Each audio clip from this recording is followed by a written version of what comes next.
Bueno, vamos a comenzar ahora a estudiar los órganos y sistemas y vamos a comenzar con el aparato circulatorio. Este aparato circulatorio consta de un órgano central, que es el corazón, y un sistema canalicular constituido por arterias, capilares, venas y el líquido circulante llamado sangre, la cual recorre dos circuitos.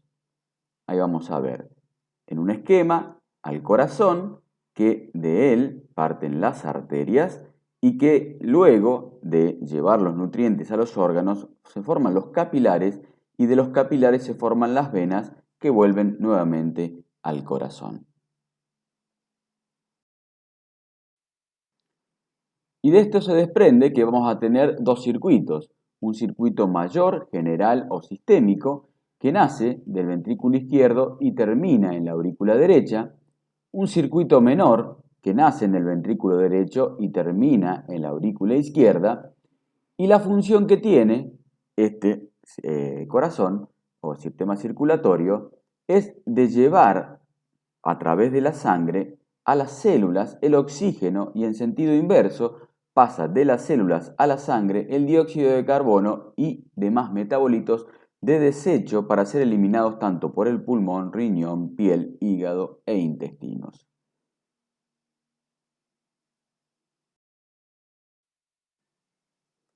Veamos el circuito mayor. A través del comienzo, que es del ventrículo izquierdo, sale la aorta y a través de la aorta y de las carótidas van a llevar la sangre de ese circuito mayor hacia el cerebro a través de la carótida y a través de las aorta van a ir la sangre arterial hacia los distintos órganos como ser vaso, hígado, estómago, riñones y luego a través de los capilares se forman las venas de nuestro cuerpo que van a regresar hacia el corazón derecho a través de la vena cava inferior y vena cava superior, terminando en la aurícula derecha. Es decir, que el circuito mayor comienza en el ventrículo izquierdo y termina en la aurícula derecha. Mientras que el circuito menor, este comienza en el ventrículo derecho. De allí sale la arteria pulmonar que va a los pulmones para producir la hematosis, es decir, el intercambio gaseoso de dióxido de carbono en oxígeno, y a través de las venas pulmonares regresa al corazón izquierdo, es decir, a la aurícula izquierda. Entonces, por eso hablamos de que el circuito menor comienza en el ventrículo derecho y termina en la aurícula izquierda. En este caso, la arteria pulmonar se comporta como vena y las venas pulmonares como arterias. Es decir, la arteria pulmonar lleva sangre carbooxigenada, es decir, sin oxígeno, mientras que las venas pulmonares regresan al corazón con sangre oxigenada. Es por eso que se dice que se comporta una arteria como vena y la otra vena como arteria. Al aparato circulatorio se lo va a dividir en dos sistemas circulatorios o vasculares, que son el sistema vascular central o corazón y el sistema vascular periférico, que corresponde a las arterias, venas y vasos linfáticos. Lo que vamos a comenzar a estudiar en esta unidad es el sistema vascular central, es decir, vamos a estudiar al corazón. Veamos el corazón, al cual se lo considera un músculo hueco que tiene en su interior cavidades, que son dos superiores o aurículas, tenemos una aurícula derecha y una aurícula izquierda, y dos inferiores o ventrículos, cuáles son los ventrículos derecho y ventrículo izquierdo. Se encuentra ubicado en el mediastino anterior, tiene un peso de 260 gramos y mide 10 centímetros en todas sus dimensiones o diámetros. Tiene forma de pirámide triangular con una base dirigida hacia arriba y atrás y un vértice o punta dirigido hacia adelante y a la izquierda. Se ubica a la altura del quinto espacio intercostal izquierdo y por dentro de la línea hemiclavicular al choque de la punta o vértice de ese corazón. Es decir, que en el quinto espacio intercostal, por dentro de la línea medio clavicular, voy a poder palpar el choque de la punta del corazón.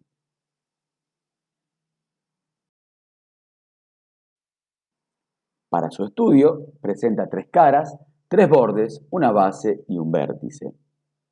Las caras son anterior o external, inferior o diafragmática, izquierda o pulmonar, mientras que los bordes son derecho, izquierdo e inferior. Veamos los bordes. Está conformado por el borde derecho, que corresponde a la aurícula derecha, el borde izquierdo, que es obtuso y separa la cara izquierda o pulmonar de la anterior por el ventrículo izquierdo y algo por la aurícula izquierda, mientras que el borde inferior está formado todo por el ventrículo derecho y separa la cara anterior de la cara inferior.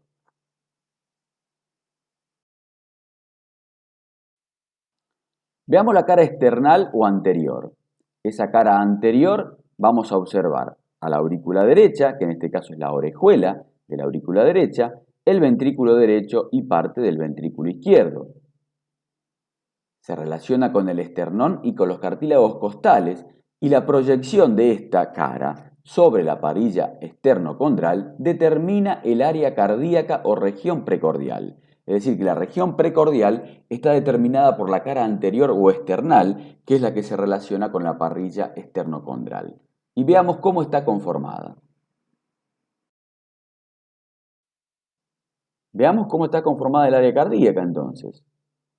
Ese área cardíaca se toman como referencia 4 puntos para localizarla a la misma en la región anterior del tórax, y que son a 1 centímetro del borde derecho del esternón en el segundo espacio intercostal y que coincide con el foco de auscultación aórtico. Es decir, que si yo pongo el estetoscopio en este segundo espacio intercostal a 1 centímetro de la derecha del borde esternal, voy a escuchar el ruido que produce la válvula aórtica cuando se cierra.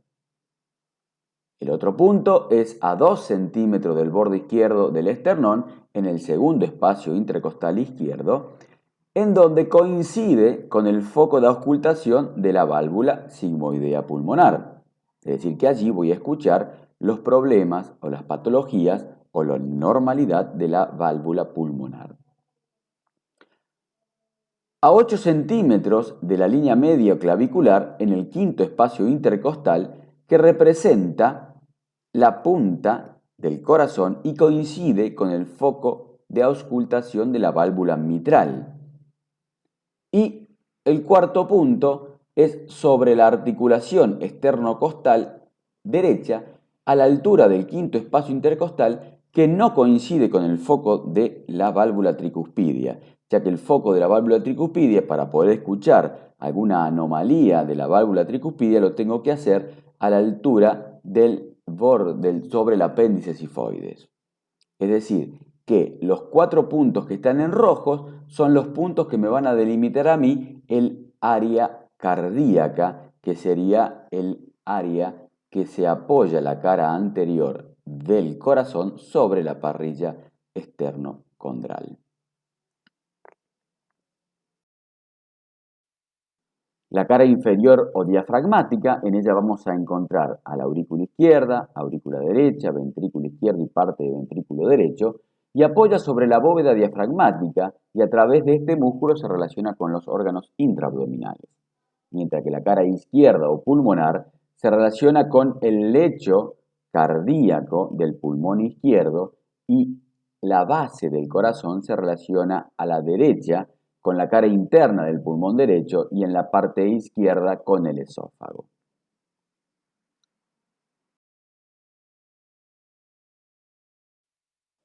En todo órgano que vamos a comenzar a estudiar, vamos a tener que estudiar una configuración externa y una configuración interna.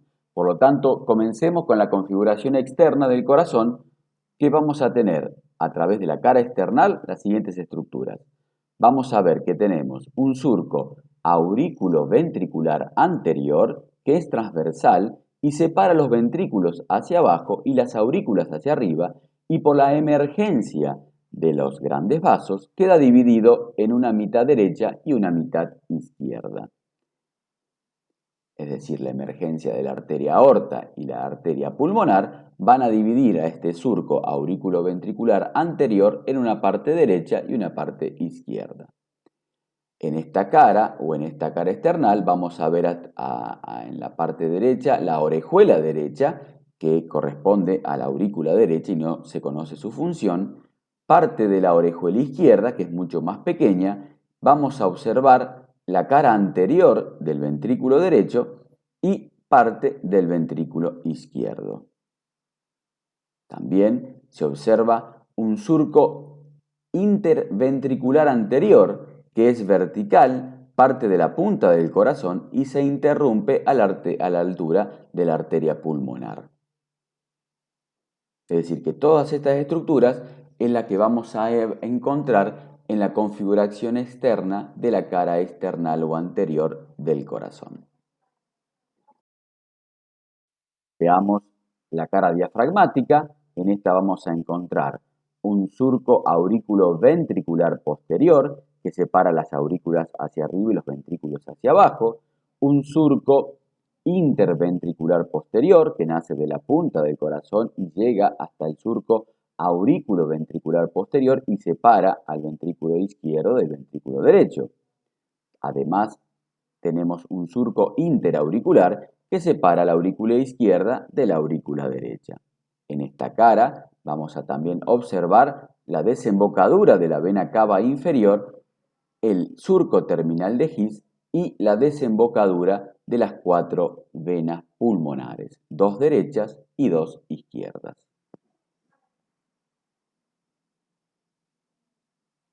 En la parte posterior de la aurícula izquierda se va a asociar o a relacionar con el esófago, por lo tanto vamos a encontrar allí la impronta esofágica. Es decir, que el esófago se relaciona con la cara posterior de la aurícula izquierda. Veamos ahora la configuración interna del corazón y comencemos con las aurículas. Estas aurículas son de forma cuboidea, de paredes más delgadas que los ventrículos y se le consideran 6 caras o paredes. Vamos a tener a la aurícula derecha y a la aurícula izquierda, en donde se le considera una cara superior, una cara inferior, una cara externa, una cara interna, una cara o pared posterior y una cara o pared anterior donde se encuentran las válvulas auriculoventriculares. Es decir, que si yo a esta cara anterior la cierro, por debajo de esta cara voy a continuarme con los ventrículos. No sé si entienden la imagen, pero así sería la forma cuboidea de estas aurículas. Es decir, que de la válvula aurículos ventriculares que vemos en las caras anteriores, cuando se abren esas valvas o válvulas, van a comunicarse con los ventrículos que estarían por debajo. Veamos qué características hay en cada una de esas paredes. Y veamos, comencemos con la aurícula derecha. En la pared superior vamos a encontrar la desembocadura de la vena cava superior. En la cara inferior vamos a encontrar la desembocadura del orificio del seno coronario o de la vena coronaria mayor, que presenta una válvula que evita el reflujo venoso, que se denomina válvula de Tevesio. Además, en esa cara inferior vamos a tener la desembocadura de la vena cava inferior, que presenta una válvula que se denomina válvula de Eustaquio. En la cara externa vamos a tener el orificio de la orejuela derecha y un relieve de los músculos pectíneos. En la cara interna vamos a tener la fosita oval, que es redondeada y está rodeada por anillos, que son el anillo de Biusen, que es cóncavo hacia atrás. En la cara posterior voy a tener el tubérculo de Lower, donde se apoya el nódulo sinusal de Kate y Flack, y el surco o la cresta terminal de His. En la cara anterior, como habíamos dicho, la válvula aurículo-ventricular, en este caso la tricúspide, que tiene 3 valvas que están en dirección anterior, posterior e interna. Vamos a la aurícula izquierda, donde vamos a encontrar en la cara externa el orificio de la orejuela izquierda. En la cara interna, la fosita oval, que está rodeada también por anillos y que este anillo es o válvula de Parchiape, que es cóncava hacia adelante. En la cara posterior de esta aurícula izquierda vamos a encontrar la desembocadura de las 4 venas pulmonares. Y de esta manera hemos estudiado, junto con la cara anterior de esa aurícula izquierda, que es la desembocadura de la válvula mitral o bicúspide, donde tiene una válvula externa e interna, hemos terminado de estudiar toda la configuración interna de tanto aurícula derecha como aurícula izquierda.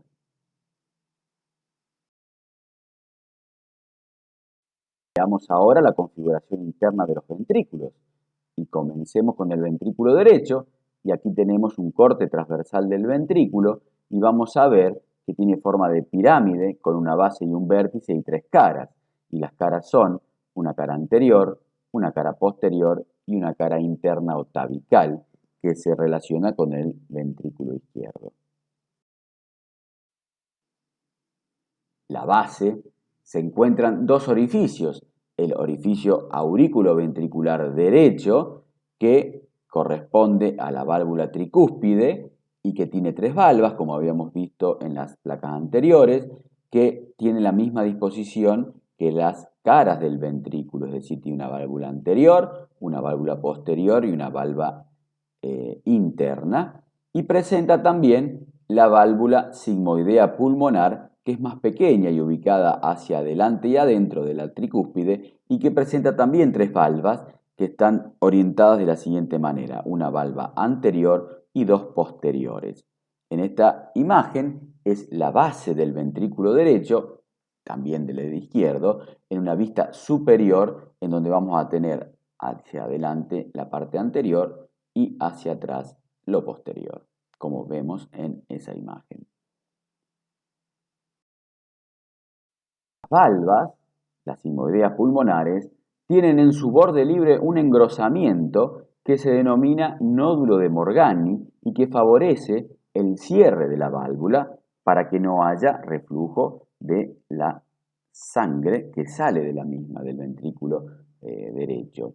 Esa válvula, junto con la pared arterial, va a formar un espacio que se denomina nido de paloma o seno de Valsalva, porque tiene el aspecto de un nido de una paloma.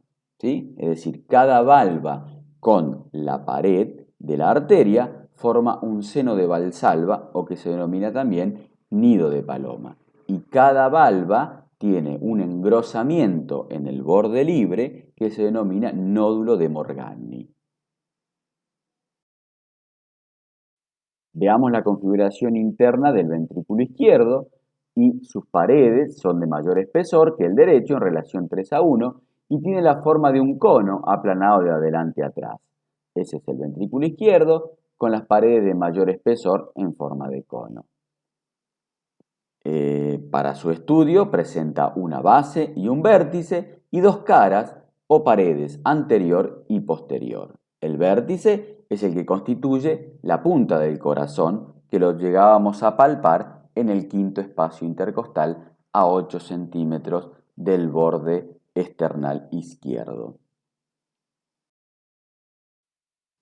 La base está representado por los orificios aurículo-ventricular o válvula bicúspide, que tiene 2 válvulas, o 2 valvas, perdón, una externa y otra interna, y por la válvula sigmoidea aórtica, que es más pequeña y ubicada hacia adentro y adelante de la válvula mitral, que tiene 3 valvas, en donde cada valva tiene una ubicación, 2 anteriores y una posterior, a la inversa de las valvas de la sigmoidea pulmonar, que era una anterior y 2 posteriores. Aquí la sigmoidea aórtica tiene 2 valvas anteriores y una posterior.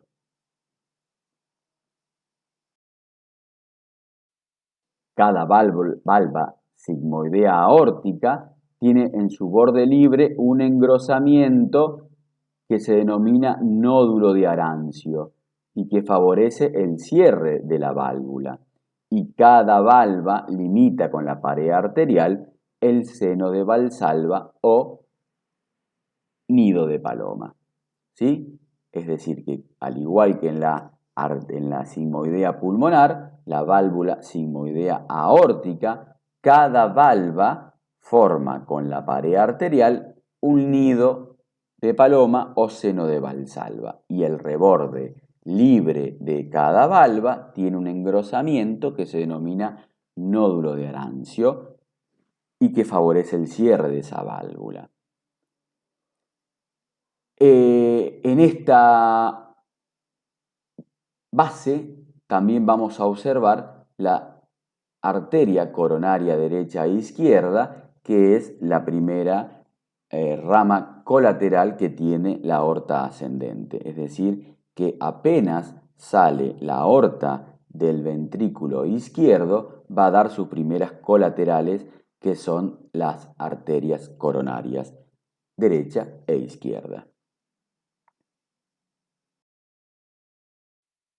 Estudiemos ahora las válvulas. Presentan dos caras, una parietal o inferior y axial o superior, y dos bordes, uno libre y uno de inserción o adherente.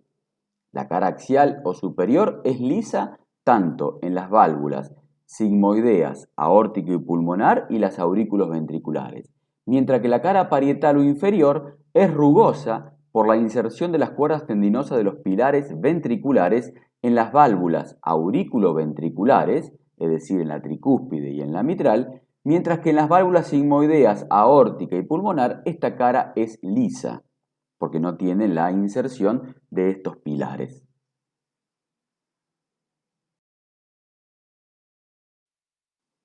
Y ya que estamos hablando de los pilares, vamos a hablar de los pilares o columnas carnosas de los ventrículos y tenemos que son relieves ubicados en el interior de los ventrículos en donde se distinguen distintos tipos de pilares. Y tenemos un pilar de primer orden, un pilar de segundo orden, o también llamado puente, y uno de tercer orden, que son simples elevaciones.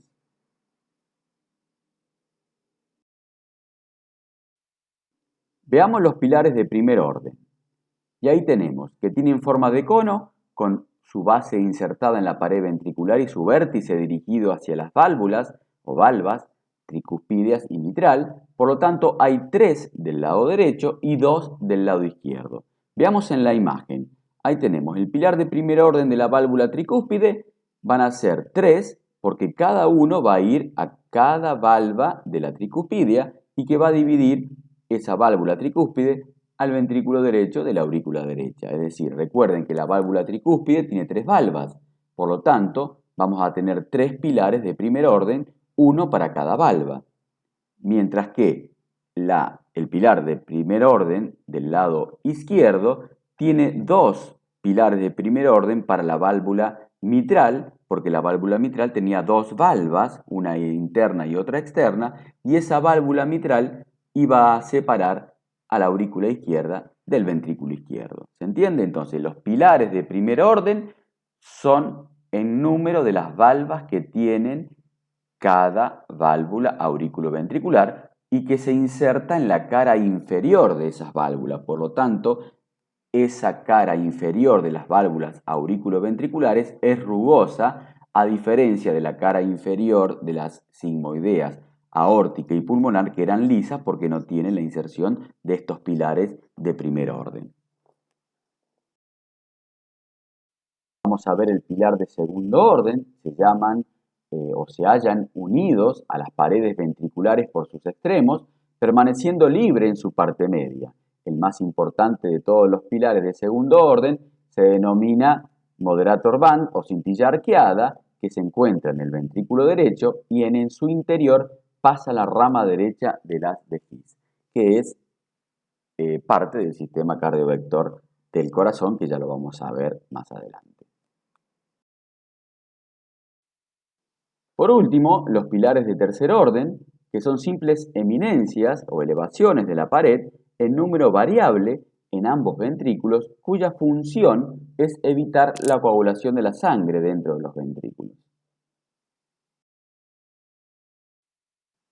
Estudiemos ahora el sistema o aparato cardiovector o cardionector, que está formado por una musculatura especializada situada en el espesor de la pared cardíaca y es el encargado de producir y conducir los estímulos que hacen latir al corazón y está formado por las siguientes estructuras. Tenemos el nódulo sinoauricular o sinusal o de Katie-Flack, que está ubicada en la cara posterior de la aurícula derecha, en el tercio superior de la cresta terminal de His y que mide 3 milímetros de largo, 3 milímetros de ancho y 2 de espesor. De este nódulo sinoauricular parten diferentes haces internodales que son anterior, medio y posterior y el haz de Bachmann o interauricular que se conectan con el nódulo aurículo-ventricular o de Ashotawara, que está ubicado en la parte derecha de la porción anteroinferior del tabique interauricular, constituido por una parte posterior, auricular o de Sank, y una parte anterior, ventricular, que se continúa con el haz de His. Este haz de His está situado en el tabique interventricular, del cual parten dos ramas, una rama izquierda de las de His y una rama derecha de las de His. De estas ramas van a terminar ramificándose lo que se llama la red de Purkinje, que está ubicado en el subendocardio, en ambos ventrículos y aparecen luego a la altura de la implantación de los pilares del primer orden. Y ahí tenemos cómo es el funcionamiento de este sistema cardionector o cardiovector, es decir, que el impulso eléctrico parte del nódulo sinoauricular, después pasa por el aurículo ventricular, se transmite por el haz de His, por la rama derecha e izquierda y luego las fibras de Purkinje, que son lo que favorecen a la contracción del corazón y su funcionamiento.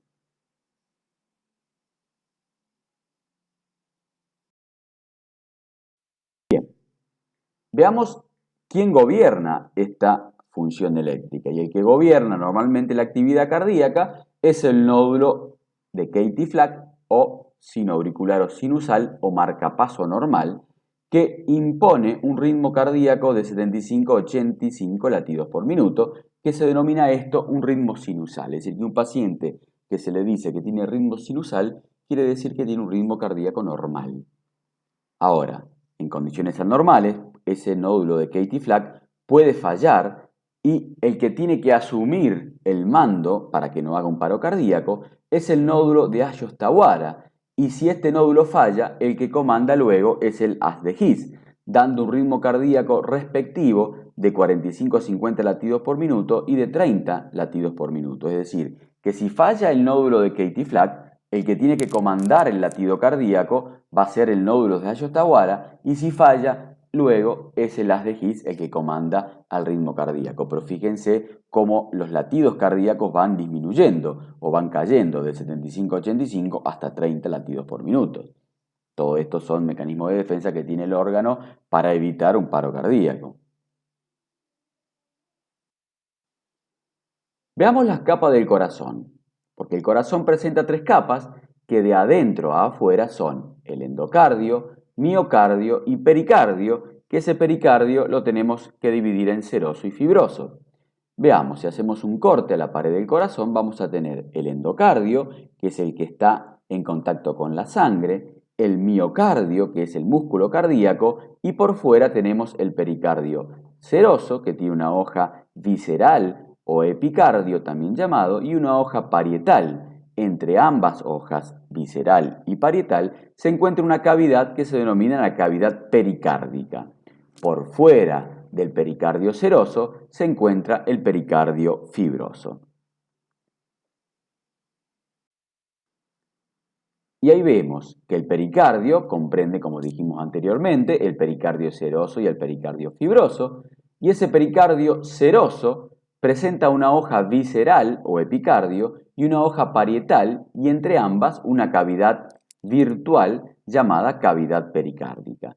La hoja visceral se encuentra en contacto con el miocardio y a la altura de los grandes vasos, ahí tenemos la hoja visceral que está en contacto con el miocardio, y a la altura de los grandes vasos esa hoja se refleja para formar a la hoja parietal y entre ambas queda la hoja la capa o la cavidad virtual, que es la cavidad pericárdica. Esa hoja parietal se encuentra en contacto con el pericardio fibroso. Hay que tener en cuenta entonces que el pericardio seroso está formado por una hoja visceral, una hoja parietal y una cavidad virtual que se denomina cavidad pericárdica.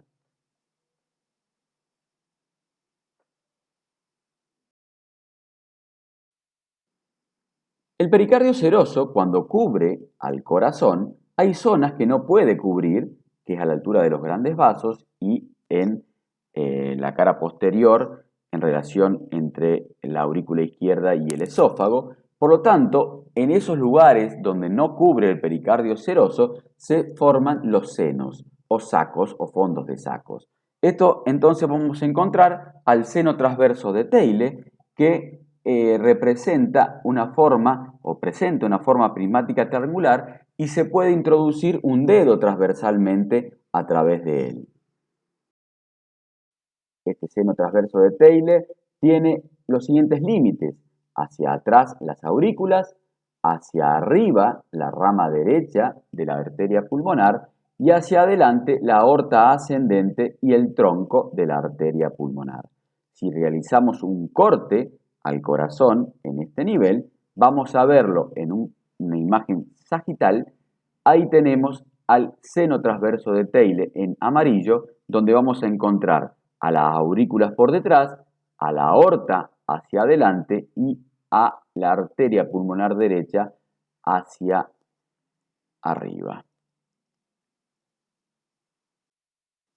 El otro fondo de saco o seno se denomina el saco oblicuo posterior de Haller, que está situado entre la cara posterior de la aurícula izquierda y el esófago.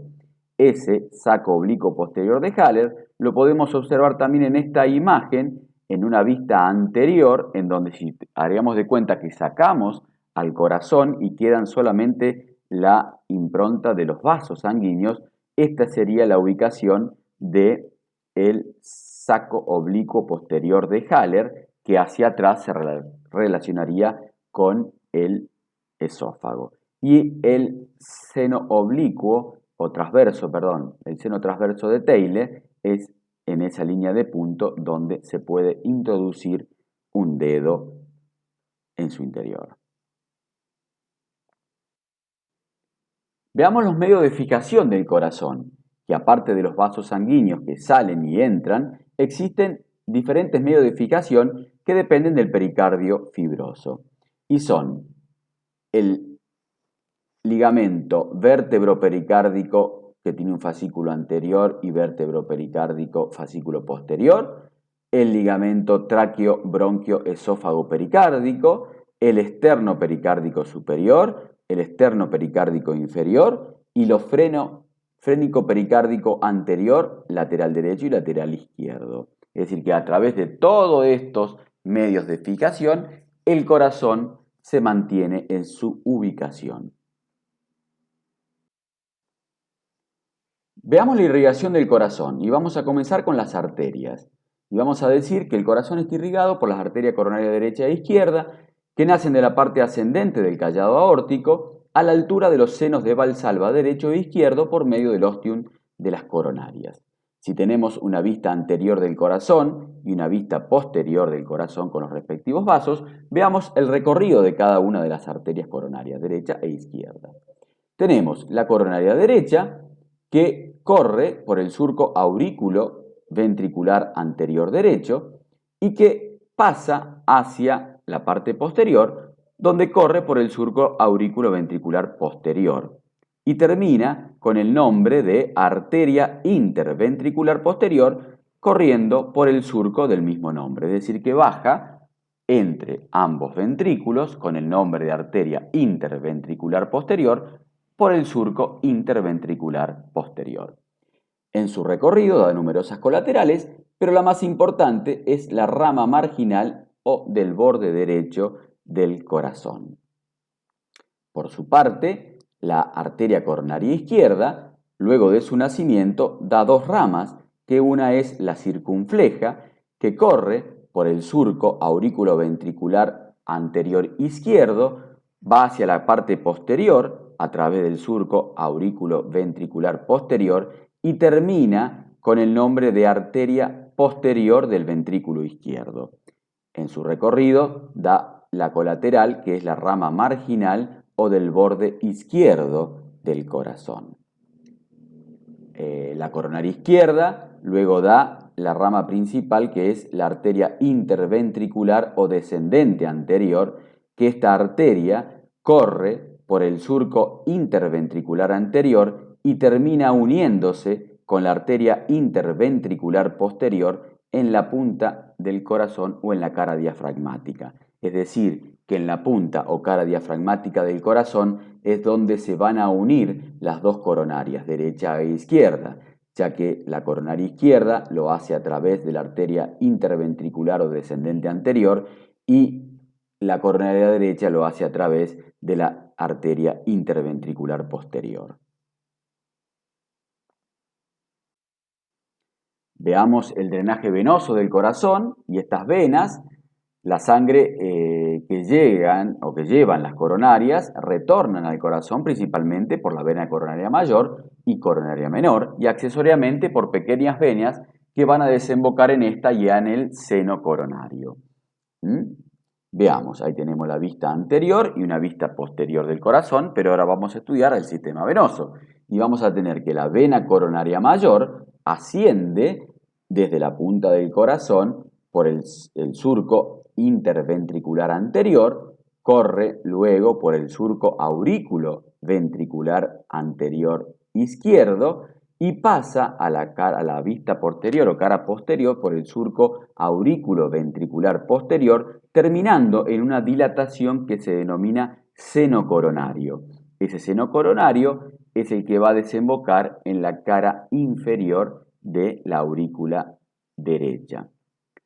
A ese seno coronario también le va a desembocar la vena del borde izquierdo del corazón, la vena coronaria menor, que corresponde a la vena del borde derecho del corazón, que corre por el borde derecho del corazón, va hacia atrás por el surco aurículo ventricular posterior y desemboca en el seno coronario.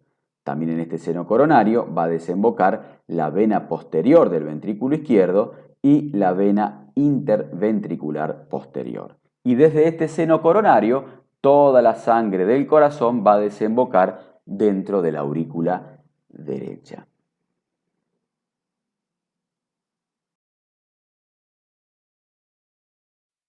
Y para terminar, veamos lo que es el ciclo cardíaco, que básicamente es una sucesión de sístoles y diástoles del ventrículo, obviamente. Y vamos a explicar cada una y de esta manera terminamos con la clase de corazón.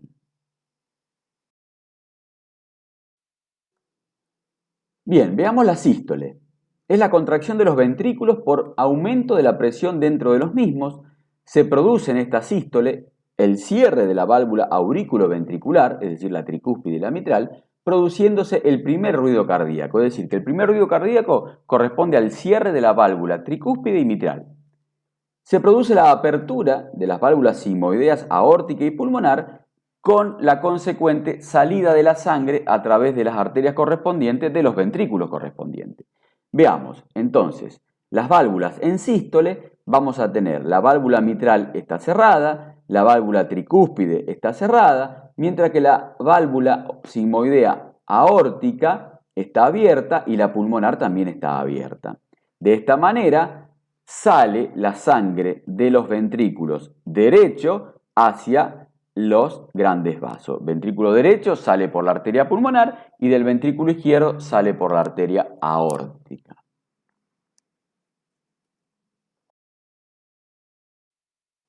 Por su parte, en la diástole se produce la relajación de los ventrículos con disminución de la presión intraventricular, lo que produce el cierre de las válvulas sigmoideas pulmonar y aórtica, produciendo el segundo ruido cardíaco. Es decir, que el segundo ruido cardíaco corresponde al cierre de las válvulas sigmoideas pulmonar y aórtica. se produce la apertura de las válvulas aurículos ventriculares mitral y tricúspide, con lo que se produce el llenado de los ventrículos que lleva a la sístole del ciclo siguiente. Veamos, entonces, las válvulas durante la diástole, hay un cierre de las válvulas sigmoideas aórtica y pulmonar que producen el segundo ruido cardíaco y apertura de las válvulas aurículos ventriculares que favorecen el pasaje de la sangre de las aurículas a los ventrículos. Hemos terminado con esta clase de corazón. Y es la primera parte del aparato circulatorio, que sería el aparato circulatorio central. Ya la próxima vamos a continuar con el aparato circulatorio o sistema circulatorio periférico. Muchas gracias.